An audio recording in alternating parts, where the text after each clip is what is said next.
25 तारिखରୁ ପୁଣି ଥରେ ଆଉ ଏକ ଲଘୁଚାପ। କାଲିଠୁ ଲଘୁଚାପ ପ୍ରଭାବରେ ସାରା ରାଜ୍ୟରେ ବର୍ଷା ଲାଗି ରହିଥିବା ବେଳେ ଆସନ୍ତା 25 ତାରିଖ ବେଳକୁ ଆଉ ଏକ ଘୂର୍ଣ୍ଣିବଳୟ ସୃଷ୍ଟି ହେବାର ସମ୍ଭାବନା ରହିଛି। ଏନେଇ ଆଞ୍ଚଳିକ ପାଣିପାଗ ବିଭାଗ କେନ୍ଦ୍ର ପକ୍ଷରୁ ସୂଚନା ଜାରି କରିଛି।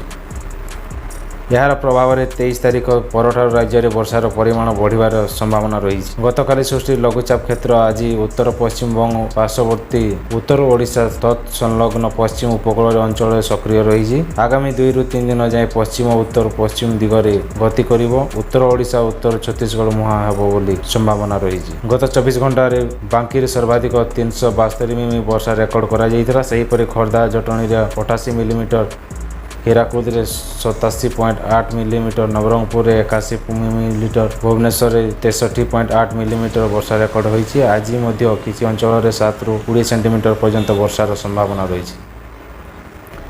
ଦକ୍ଷିଣ ଅଭୟାରଣ୍ୟରେ ଓଡ଼ିଶାରେ ପ୍ରବଳ ବର୍ଷାର ସମ୍ଭାବନା ରହିଛି। ଏନେଇ କିଛି ଜିଲ୍ଲାକୁ ଅରେଞ୍ଜ ୱାର୍ଣ୍ଣିଂ ଜାରି କରାଯାଇଛି। କନ୍ଧମାଳ, କଳାହାଣ୍ଡି, ନବରଙ୍ଗପୁର, ନୂଆପଡ଼ା, ବଲାଙ୍ଗୀର ପ୍ରବଳ ବର୍ଷା ନେଇ ପାଣିପାଗ ବିଭାଗ ପୂର୍ବାନୁମାନ କରିଛି। ଏହି ସମୟରେ କଚ୍ଚା ଘର, କଚ୍ଚା ରାସ୍ତା ସହ ମାଟି କାନ୍ଥ ଭୁଷୁଡ଼ିବା ନେଇ ପାଣିପାଗ ବିଭାଗ ସତର୍କ ଜାରି କରିଛି। ଗତ 10ରୁ 12 ଦିନ ମଧ୍ୟରେ ରାଜ୍ୟରେ ମୌସୁମୀ ଦୁର୍ବଳ ଥିଲା, ଫଳରେ 11 ଜିଲ୍ଲାରେ 10% କମ୍ ବର୍ଷା ରେକର୍ଡ ହୋଇଥିଲା। ଚଳିତ ବର୍ଷ କିଛି ମାତ୍ରାରେ ନିଅଣ୍ଟିଆ ବର୍ଷା ଭରଣା କରିବା ସହ ଚାଷ କାମରେ ସହାୟତା ହେବ ବୋଲି ପାଣିପାଗ ବିଭାଗ ସୂଚନା ଦେଇଛି।